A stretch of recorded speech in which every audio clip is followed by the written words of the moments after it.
Come on. Well, here we are, midwinter. We've had stacks of rain, and I can't believe the number of plants still performing in my garden. And I reckon it's the fact we had that lovely warm autumn and then these wonderful slow soaking rains. So why don't you rug up, keep nice and dry, and get out in your winter garden and give it a bit of love. So here's my top jobs to get stuck into this month. Pruning is still one of the most important jobs to do at this time of the year.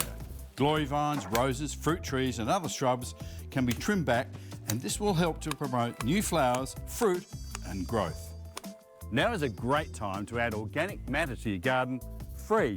All you simply do is throw in all the autumn leaves, put it in a mound, add some dynamic lift or blood and bone. It'll break down over the winter months, and come spring, you've got a really fertile garden. It'll keep moisture in the soil and also encourage earthworms.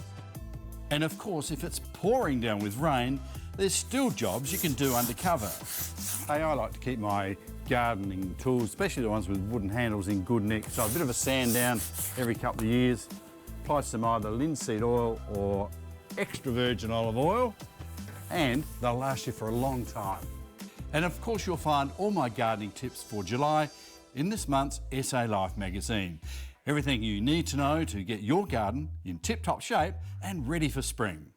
And that brings us to what you can plant in the garden for the month of July right now. But first, many of you received these flowering bulb trays, and I would have thought planted them straight away in the garden.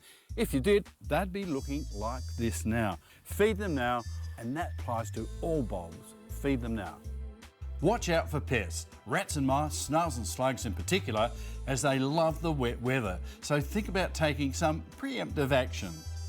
Now is a great time to repot indoor plants. I'm reducing the size of the root ball of my Ficus lorata, and then I'm topping it up with some fresh potting mix.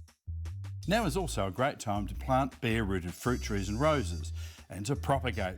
Now, I snipped off these glory vine cuttings earlier, and they are really simple to propagate. Just make sure you've got 2 or 3 healthy buds above the soil line. July is also a time to plant out asparagus, broccoli, onion, silver beet and lettuce. Now, unless you're a keen veggie grower, I'd be concentrating on improving your plot by adding organic matter and getting rid of pesky weeds. And speaking of vegetables, I think it's about time I dug up my horseradish and sweet potato. Last year was a disaster. There was nothing under this. Oh yes, there's some there. Getting excited. Well look, it's not a big crop, but it's not a bad crop.